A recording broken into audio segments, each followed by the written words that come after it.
একটা জিনিস কি, সেটা হচ্ছে আমরা জীবন নিয়ে অনেক বেশি কিছু ভেবে ফেলি। আসলে জীবনটা এরকম হওয়া উচিত যে লেট ইট হ্যাপেন, জীবনে যেটা হইতেছে হইতে থাক। একটা জিনিস হতেছে কি, আমরা জীবন নিয়ে অনেক বেশি প্ল্যানিং করে ফেলি যে আমাদের এটা করতে হবে, ওইটা করতে হবে।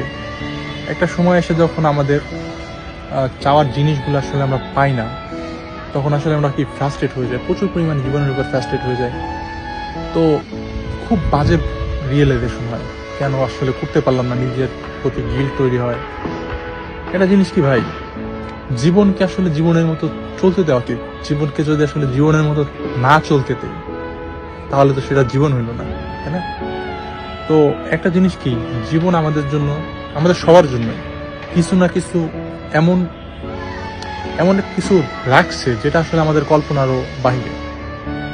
তো একটা এই জীবনটা হইতেছে বলা যায় কাইন্ড অফ একটা নাট্যমঞ্চ, যেই গল্পের নায়কও আপনি, যে গল্পের নায়িকাও আপনি, যে গল্পের ভিলেনও আপনি, তাই না?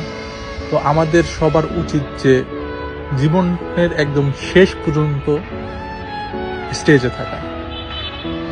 জীবনে যা হচ্ছে হতে থাক, লেট ইট হ্যাপেন, ঘটতে দাও। আর আসলে কিছু মানুষের আসলে চলে যাওয়া আমরা মেনে নিতে পারি না। আসলে জীবনের নিয়ম এটা, মানুষ আসবে, মানুষ যাবে, লেট গো, যে চলে যাও, এত ভাবার তো কিছু নাই, তাই না? তো জীবনকে জীবনের মতো চলতে দিন, ভালো থাকুন, সুস্থ থাকুন, জীবনকে ভালোবাসুন।